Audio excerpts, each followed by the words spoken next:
Chapter Secretary of Indian Association for Air Pollution Control in Delhi. I extend a very hearty welcome to all of you to this workshop, and I request Dr. V. Sengupta to kindly escort our dignitaries to the dais, Shri J. M. Moskar Sahab, Hajarika Sahab and M. Bilal Sahab.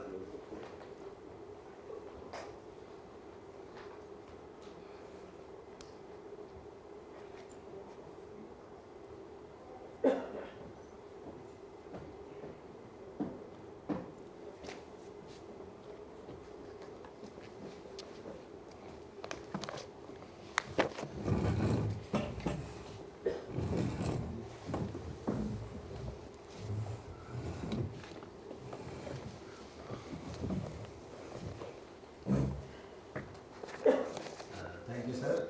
We would like to welcome our dignitaries on the dais, and may I request Naseem Bhai to kindly help me in making presentations and welcoming them by bouquet.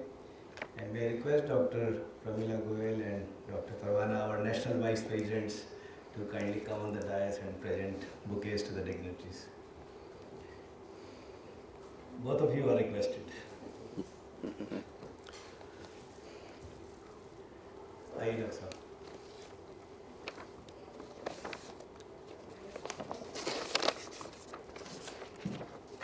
Dr. Parwana to welcome Moskar Sahab.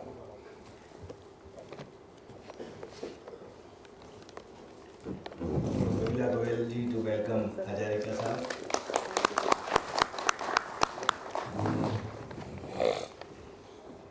Parwana ji to welcome Dr. Lal.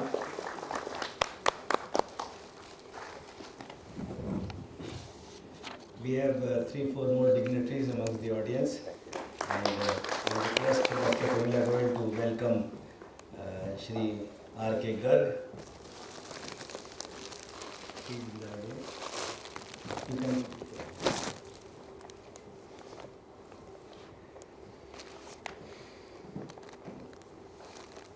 Dr. Parwana to welcome Shri Hajra Sahab.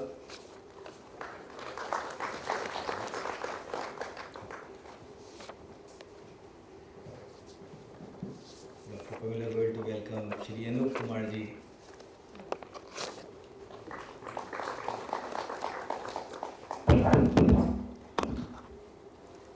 And Dr. Parwana to welcome our well-wisher Shri J. Sharma ji of ONGC. I request Sharma ji to please accept a bouquet from Navya.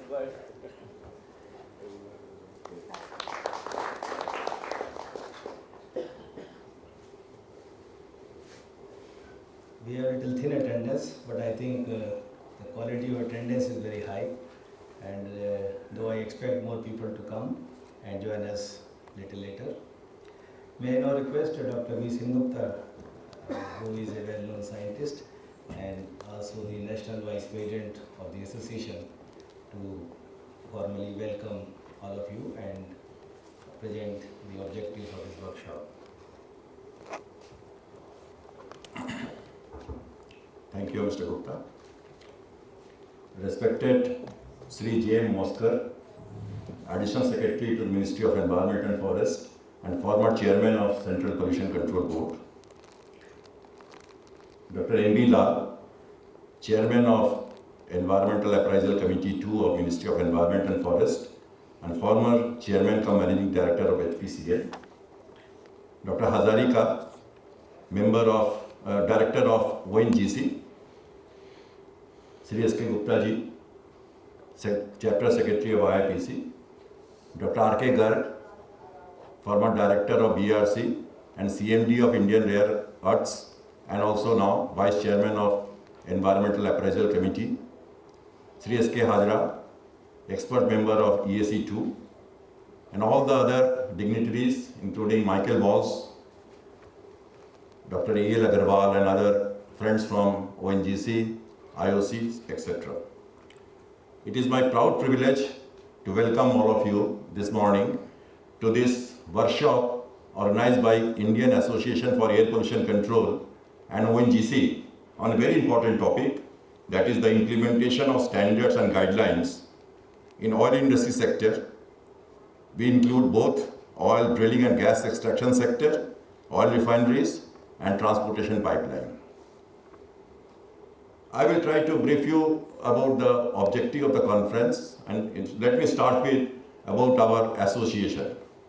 Indian Association for Air Pollution Control is a non-profit organization, and it is comprising of active professionals working in the field of air pollution control, etc. We regularly publish a journal in which the peer-reviewed papers are included, accepted only. In past, Indian Association for Air Pollution Control has organized this type of workshop, large number of this type of workshop, and the recommendations were sent to the government and other agencies for implementation. Just to highlight some of the workshops which we have organized in past, one is the pollution control from coal-based thermal power station, including the clean coal technology. Then we have organized one workshop on management of hazardous air pollutants. Then one we have organized on VOC control, volatile organic compounds control and assessment. Then we have organized one program on air quality monitoring, noise pollution control, odor pollution control, fly ash management, and the current environmental issues. At the different places, we have organized all these workshops and sent the recommendation to the government. This time we have chosen a very new topic and a very important one as oil drilling and gas extraction, oil industries, etc. This topic was chosen because it is of great importance, and just to brief you that our GDP, which is growing at 7.9% to 9%, our oil consumption is also going very high. It will be projected that it will be 7.8 to 8% the requirement of our oil consumption, mainly from the transportation fuel, industrial uses and domestic uses. If you see our current indigenous coal production, crude oil production is very low. It is about 30 million tons. And we are importing about 100 million tons of crude every year and paying billions of dollars for that.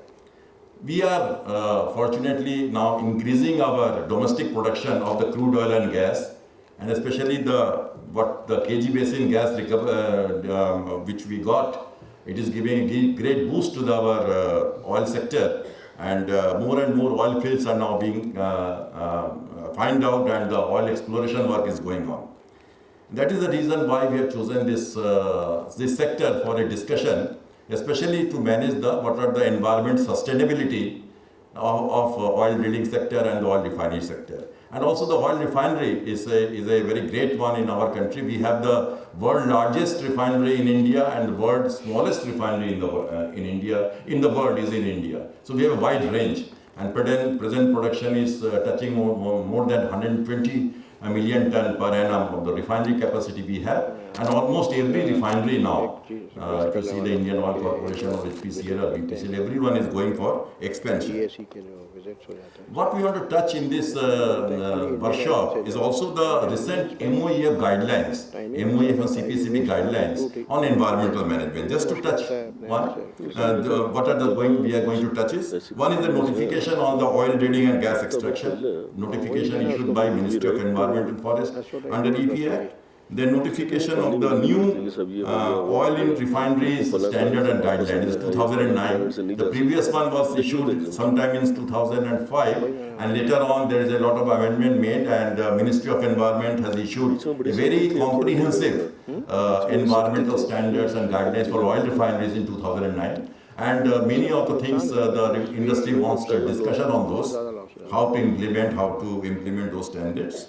Then we have in 2009 a new ambient air quality standard. That is a landmark notification issued by Ministry and CPCB on the new air quality standard, in which the parameters like benzene and polyaromatic hydrocarbons and PM 2.5 are the new parameters are included in that guideline. And some of these parameters are direct relevant to the oil industry. So we want to discuss those things also, which parameters are to be monitored, which are not to be monitored. Then the fourth issue is in the oil sector is the implementation of the fuel quality norms. We have now implementing Bharat Stage 3 and Bharat Stage 4, which is akin to Euro 3 and Euro 4 standard in our country in 2010. What are the impact of that? Whether our air quality is benefiting? Recently, CPCB has done a very elaborate study on the source apportionment study for 6 cities for PM10. And we will discuss a little bit about what are the implications of that study and how best this fuel quality improvement, especially the Bharat Stage 4 norms, will be benefited for improvement of the air quality. Then also one more issue which we are going to discuss is the recent Ministry of Environment declaration of the 43 critically polluted areas based upon the CEPI, the Comprehensive Environmental Protection, which CEPI is developed by Central Pollution Control Board, and on the basis of that, the Ministry has put some restriction on the expansion of the industry. Refineries and petrochemicals and pipelines projects are affected due to that this declaration of that critically polluted areas. We are going to discuss that one. Then EIA notification in 2006 was amended in 2008, and there is a Moscow committee report and which gives certain clarification of the EIA 2006, which also we have covered in some presentation. Then hazardous waste notification is amended again in 2009, and that is the implication on the oil industry, that also we are going to discuss. Then the draft monitoring guidelines, if you see the recently last week, draft monitoring guidelines 2010 for post-project monitoring was issued by Ministry. That is very important guidelines were issued. Although it is in draft stage, but it's a lot of implication about the post-project monitoring, and the oil sector, they have to do now as per the guideline, the monitoring, those we are going to discuss. And finally, the PREP recommendation. In this workshop, we are also going to discuss the environmental pollution control aspects of the oil and gas production, oil refinery and transportation pipeline, and associated risk assessments on that. Then eminent experts working in this area are going to give their technical presentation. On the basis of discussion and followed by presentation, recommendation will be finalized. And some of the areas of presentation which I am sure that you must have seen in the agenda includes the following. One is the implementation of standards, guidelines in the oil sector, both the oil drilling and the refinery sector. Then requirement of EIA for exploration of the EIA, exploration of oil and gas sector, whether the exploration work required the EIA or not. Then oil spill contingency plan, preparedness of the major oil fields, especially the Reliance and the ONGC, about the combating oil spill and if anything occurs, what are the preparedness. Then implementation of the new standards, as I mentioned, the 2009 standard by the refineries, which include the VOC emission control from oil refinery. That is coming as a very important parameter. Then on-site and off-site disaster management plans and the post-project monitoring. Here I would like to mention one thing, that the three things which are happening in the world recently, last few months, which is I think the great relevance to the oil sector, is one is the oil spill of about 10 lakhs metric ton of oil spill at Gulf of Mexico. What lesson we have learned, and what is our plan, contingency plan, if something happens in our oil fields also. So what are the contingency plan? Then one has happened with the fire in the IOC depot at Jaipur. What are the implications, and one lesson we have learned on that? What is the risk assessment part? I think two experts, Dr. Lal and Dr. Hajra, will include in their presentation. Dr. Hajra will include the presentation because he was a member of that fact-finding committee. Then also the blowout of ONGC at the Andhra Pradesh, that is what lesson we have learned on that. Recent accident in the Bombay High, that is the Bombay coast, the two ships, that is also a lot of oil spill is there. So what are the lessons we have learned on that? And finally the SPCL Vizag fire incident, which I think is very important one, and how best we can prevent this type of accident, that is also we are going to discuss. I think we have a large number of experts who are going to present their views on this. And as I mentioned that Mr. Hajra is the renowned expert on the risk, he will give a presentation. And many other experts who are attending and giving presentation is Dr. P.K. Pant from the Reliance, Mr. Dr. Kanan from the Jamnagar refinery will give the refineries preparedness for the standard implementation. Then Dr. Rastogi from Ministry of Environment and Forest will give a government view on this oil sector. And also it will be chaired by not less than Dr. M.B. Lal and Dr. R.K. Garg, who are renowned experts in these areas. And all this thing will be done under the overall guidance of J.M. Moskarji, who is our presently in charge of the all IA activities in Ministry of Environment and Forest. He has served as 2 years as a chairman of Central Pollution Control Board. When all the standards were finalized, he was also the joint secretary in charge of the Ministry of Petroleum when all the oil exploration work were finalized. So he is the key man here who can give his insight about the whole thing about the oil sector. So with this, I welcome all of you on behalf of Indian Association for Air Pollution Control for this very important workshop. And I request all of you to kindly give your views on this so that at the end of the seminar, workshop will finalize the recommendation and which will pursue with Ministry of Environment and Forest and Central Pollution Control Board to some of the recommendations for implementation. Thank you very much, sir. And I hand over to S.K. Gupta ji for the next one.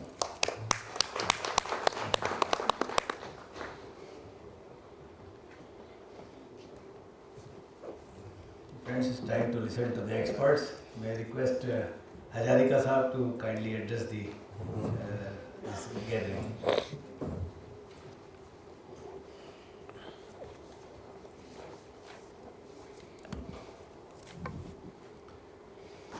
Respected Sri J.M. Moskar, Additional Secretary. Of course, he is already empaneled as a Special Secretary. Congratulations, sir. And he is a former chairman of Central Pollution Control Board. Sri M.B. Lal, former chairman of SPCL and chairman of ESC. Mr. Dr. B. Sengupta, former member secretary CPCB and national vice president of Indian Association of Air Pollution Control of Delhi chapter. Mr. S.K. Gupta, chapter secretary of IAC. Distinguished guests present here, especially Mr. Hajra, Mr. Garg and senior members. My colleague from ONGC, ladies and gentlemen, a very good morning to all of you. It is my proud privilege to be here, invited by this organizer of this workshop to deliver a talk on about this implementation of about this is a workshop on current environment standards and guidelines on in oil and gas industry sector and its implementation. I am really thankful, and because I am from a company where we are producing oil and gas, which is one of the product which is create pollution all around our operational areas. This has happened. This is natural because crude oil is a product which pollutes environment. And very honestly, I'd like to say that we have never been so much conscious about the environment damaged by any sort of product, especially crude oil or anything. So our concern came today. We are too late. But this regulation which has been developed by this MOEF, and though it was developed earlier, but it was not very seriously taken up. But recently in 2006, on 14 September, this regulation has become more stringent. That means any investment, any project, more than anything. Earlier it was more than 100 crore we required to get this environment clearance. By the regulation of 14 September 2006, it was mandated that every organization, oil and gas sector, any investment has to get environment clearance from the MOEF.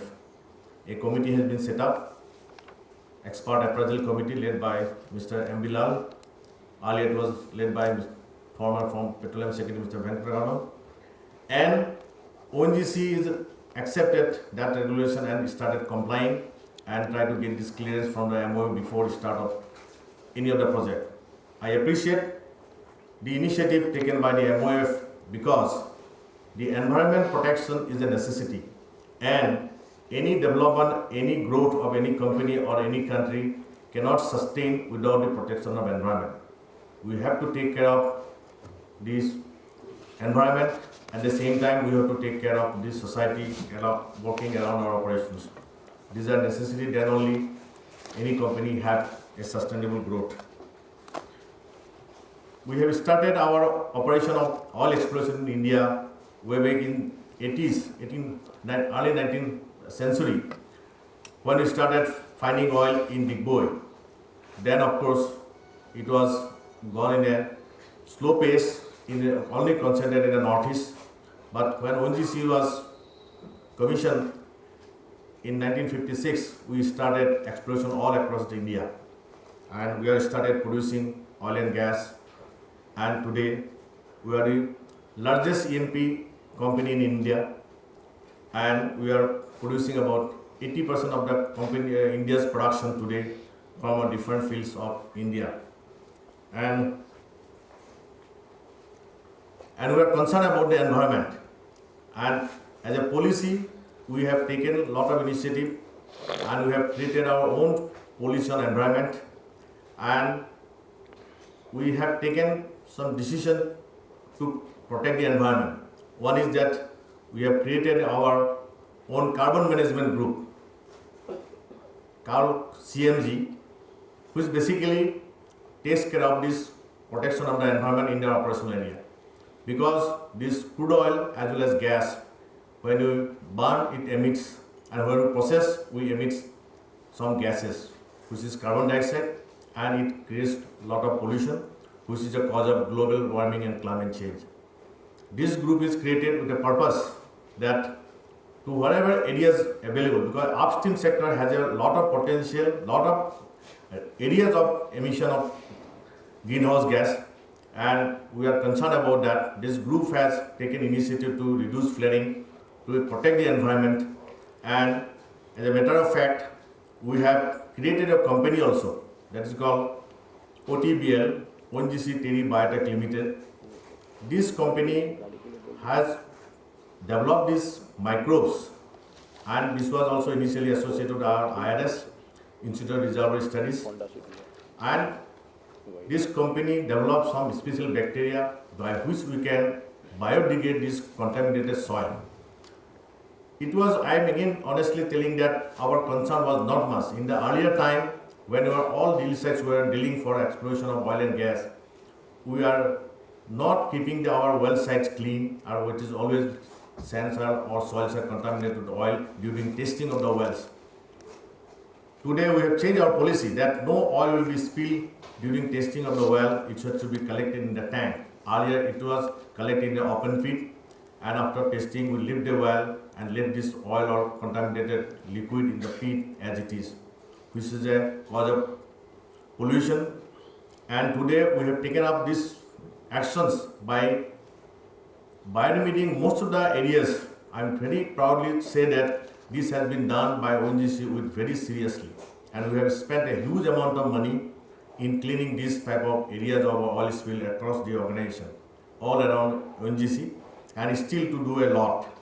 Many oil pits which are totally contaminated, shabby looking, those we are taking up for cleaning.